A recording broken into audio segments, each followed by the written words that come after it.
quelques mots de base en norvégien. C'est vrai que c'est les premières formulations, les premiers mots qu'on cherche quand on va venir en voyage en Norvège ou quand on vient s'installer. C'est vrai que, par exemple, pour dire bonjour, il y a plusieurs façons de dire bonjour, donc je pensais intéressant dans le début de ces vidéos de commencer par ces petits mots. C'est pas une liste très très longue, hein, parce que vous trouverez sur internet des listes, je vous mettrai des liens en dessous, des listes de mots à utiliser en voyage, etc. Il y en a plein, je vais pas faire une vidéo où je reprends vraiment tous ces mots-là, mais par contre je vous explique un petit peu plus en détail, je vous fais pas juste une liste, je vous explique un petit peu ces mots. Alors, je commence par bonjour, évidemment. Donc c'est hi hi. C'est hi comme en anglais, sauf que ça s'écrit H-E-I au lieu de H-I, mais ça se dit vraiment pareil. Et c'est pas trop commun de dire juste une fois hi, parce que du coup, ça c'est la version anglaise. En norvégien, on dit vraiment hi hi. C'est deux fois, ça fait un peu japonais, mais c'est comme ça, c'est hi hi. On peut dire aussi hallo. Moi, je dis beaucoup ça, parce que j'aime bien la sonorité, parce que ça me permet de... Je trouve que c'est un mot qui permet d'exprimer dans sa sonorité son humeur. Donc quand j'arrive au boulot et que je suis de mauvaise humeur ou d'humeur moyenne, je dis «Hallo», genre neutre quoi. Mais si j'arrive et que c'est cool, que c'est une bonne journée, je fais «Hallo, hallo, hallo». Donc je sais pas, je trouve qu'on peut le chanter de façon différente et que ça reflète notre journée, donc je trouve ça sympa. Moi j'utilise beaucoup ça. C'est ce qu'on dit aussi quand on décroche le téléphone, «Hallo». Mais voilà, on dit bonjour comme ça, moi j'utilise beaucoup. On peut dire aussi, alors là c'est un peu des dialectes, dans chaque dialecte il y a des façons de dire, donc on peut dire Haisan, et on peut dire aussi Halaien, donc c'est dans des dialectes différents, vous entendrez certainement si vous travaillez, que vous avez des collègues qui viennent de régions différentes de Norvège. En tout cas, voilà, ce sont les façons les plus communes de dire bonjour. Un petit peu à l'ancienne aussi, ça se dit de dire Goudag. Là, ça ressemble un petit peu à l'allemand. Guten Tag, c'est un peu la même chose. Mais le truc qui, je trouve, est mal expliqué justement dans ces listes, c'est que Goudag, c'est souvent utilisé dans les listes pour dire au revoir. Parce que les gens, ils prennent en traduction mot à mot pour dire bonne journée. Mais c'est pas du tout correct en fait, les gens ils utilisent jamais goudag pour dire au revoir, ils utilisent goudag pour dire bonjour. Pour dire au revoir, c'est hade, ou on peut dire bonne journée, ha en fin dag. Et si vous voulez dire bonne fin de journée, si vous partez par exemple du boulot et qu'il y a quelqu'un qui reste plus tard que vous pouvez dire ha en fin dag videre. C'est la façon de dire bonne journée. Mais on ne dit pas goudag quand on s'en va. C'est pas correct du tout en fait. Donc ça, je pense que c'est un truc qui est important de préciser.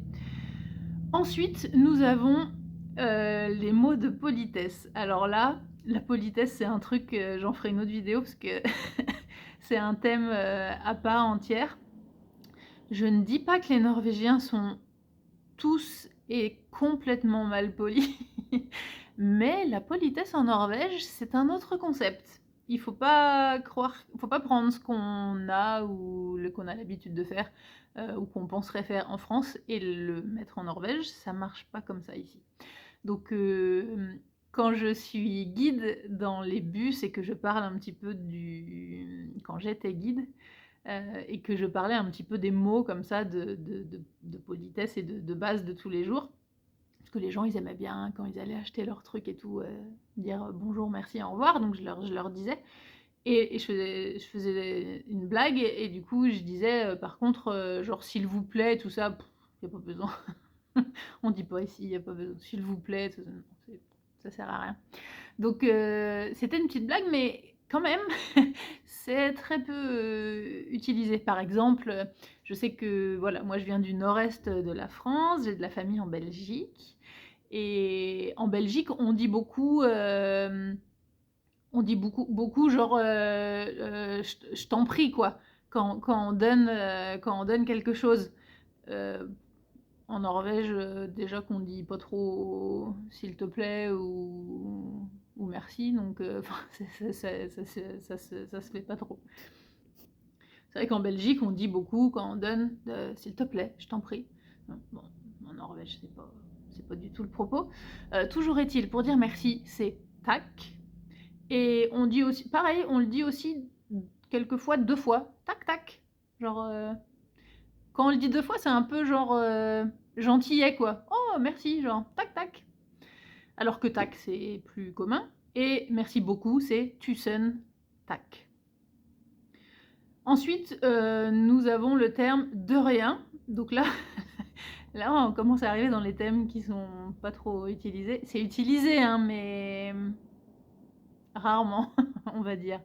Alors, de rien, c'est bare hyggelig. Donc c'est pareil, c'est le hyggelig, c'est pas hyggelig, c'est pas un i, c'est un y.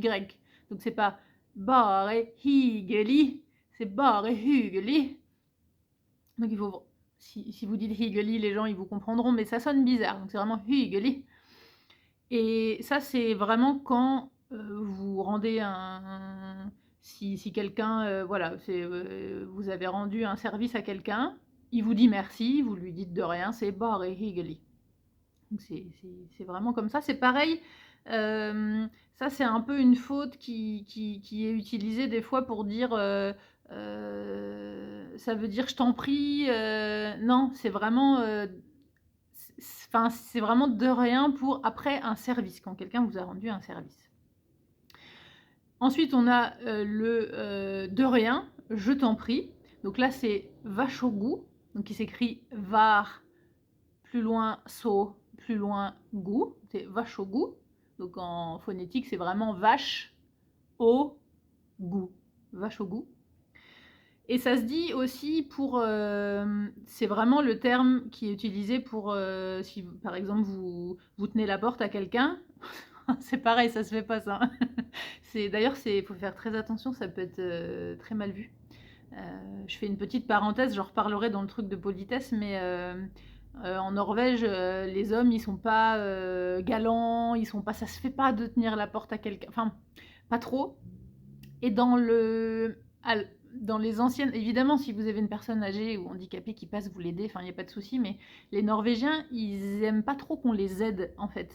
Et si vous tenez la porte, si un homme tient la porte à une femme, ça peut être très mal vu. Ça peut être pris dans le sens mais tu crois que je peux pas ouvrir la porte toute seule ou quoi? Enfin, c'est débile, hein, je suis d'accord.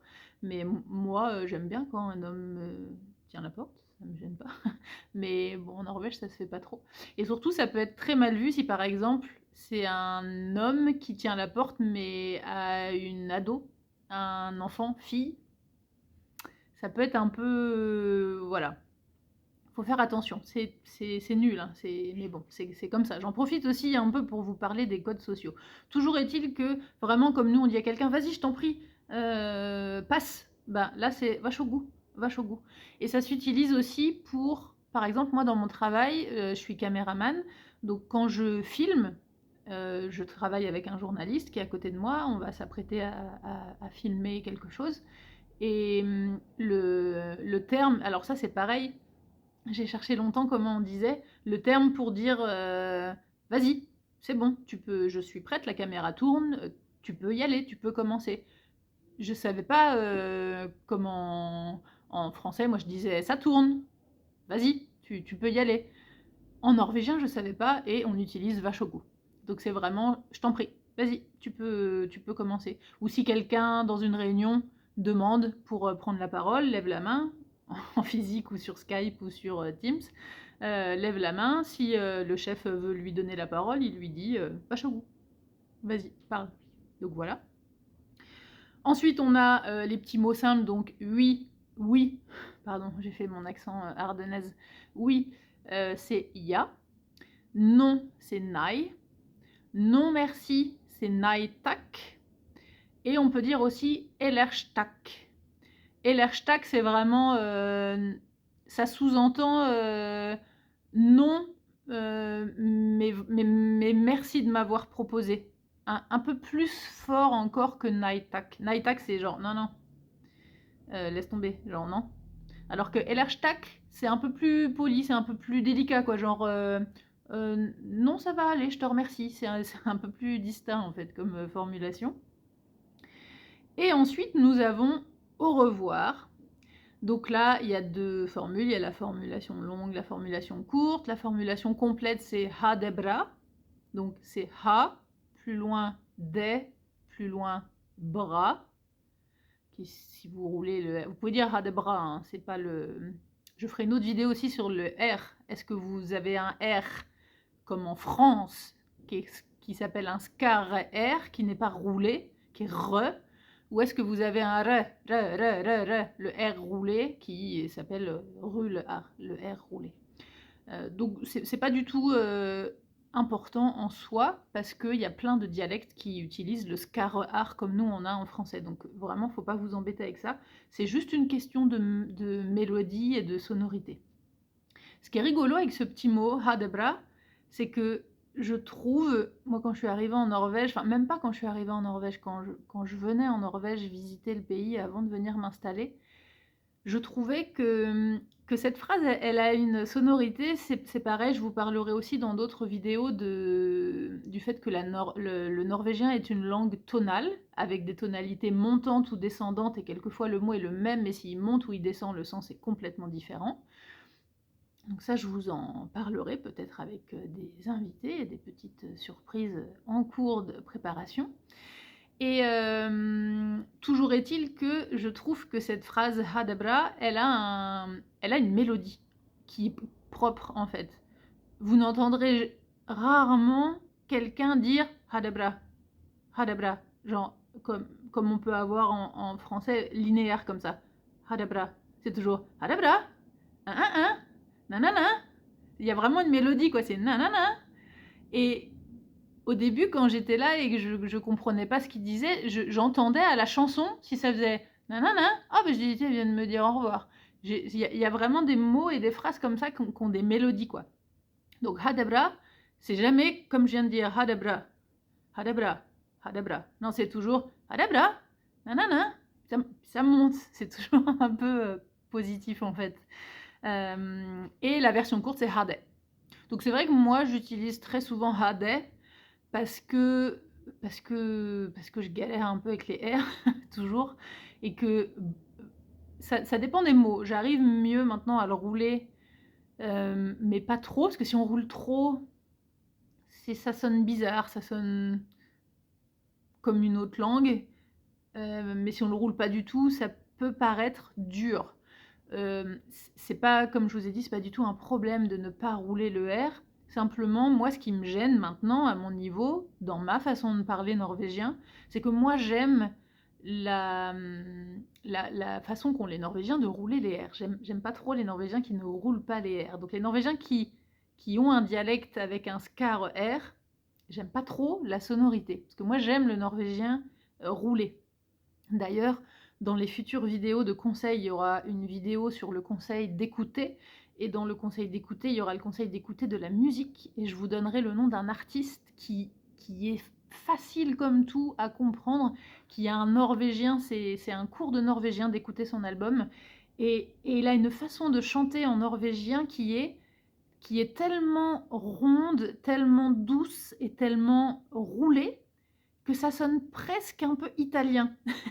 Et on rigole avec mon copain parce que quand je lui ai fait écouter et que je lui ai expliqué ça, il m'a dit mais oui, mais je le connais ce mec et c'est un peu le Eros Ramazzotti norvégien. Et alors, enfin c'est un jeune, mais c'est vrai qu'il y a un petit côté, je sais pas, il y a un côté, ça sonne pas norvégien comme les autres artistes. Il a vraiment une façon de parler très propre et très typique et qui est belle. Moi, j'adore, je rêverais de parler norvégien comme ça. Mais malheureusement, je parle norvégien quand même avec mon gros accent français, que j'essaye maintenant que j'ai atteint mon niveau C1 en termes de vocabulaire, de grammaire et de fluidité, c'est-à-dire quand je parle, je cherche plus mes mots, etc.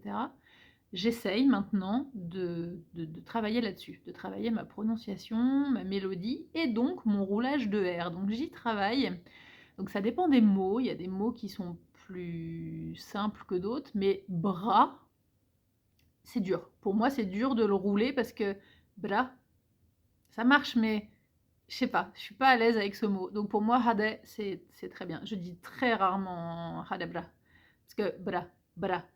Soit je le roule, soit je le roule pas. Enfin, je sais pas, j'aime pas ce mot. C'est pareil, si vous voulez demander à quelqu'un comment ça va, il y a plein de façons de dire. Mais une des façons, c'est de dire Går de bra. Donc Går, plus loin des, plus loin bra. Donc ça, c'est dur pour moi, parce que un Norvégien le dirait Går de bra. Mais pour moi, c'est pas du tout naturel de le dire comme ça. Donc, Går de bra. Moi, je le dis comme ça, mais alors j'essaie de pas trop insister sur le R du R de bras. Går de bra. Bras. Mais bon, vous avez compris l'idée. C'est pas évident de un peu se décider, est-ce qu'on roule les R ou est-ce qu'on les roule pas.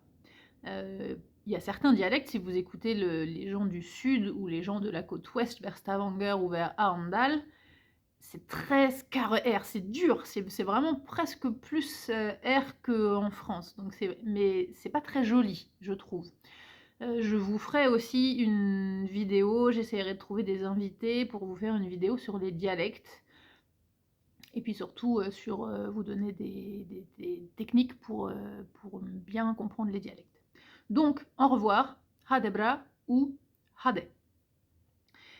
Et donc, comme je vous disais tout à l'heure, bonne journée, c'est ha en fin dag ou ha en fin dag videre. Et surtout pas goudag. Dites pas à quelqu'un goudag quand vous partez. C'est pas comme ça que ça marche. Donc voilà, c'était vraiment les petits mots basiques, il y en aurait plein, hein. Je pourrais faire une vidéo de je sais pas combien de temps, mais je trouvais ça plus intéressant d'en prendre juste quelques-uns et de vous donner un petit peu comme ça des anecdotes, de vous en parler plus précisément plutôt que de vous faire une liste et de lire un truc que j'aurais copié sur internet, il n'y a pas trop d'intérêt. Donc je vous mettrai sous la vidéo des liens pour aller lire les mots, les expressions, les petites phrases à utiliser, à apprendre si vous venez en voyage en Norvège et que vous voulez essayer de parler un petit peu norvégien. Et je vous rappelle encore une fois que je fais ces vidéos sur YouTube pour que vous m'écriviez pour mieux communiquer avec vous. Donc écrivez-moi en commentaire et dites-moi quelle vidéo vous voulez que je fasse, quels points de grammaire, de prononciation ou de vocabulaire sont difficiles pour vous, ou si vous avez des questions aussi sur la vie sociale ou sur d'autres choses concernant la langue norvégienne ou la vie en Norvège en général.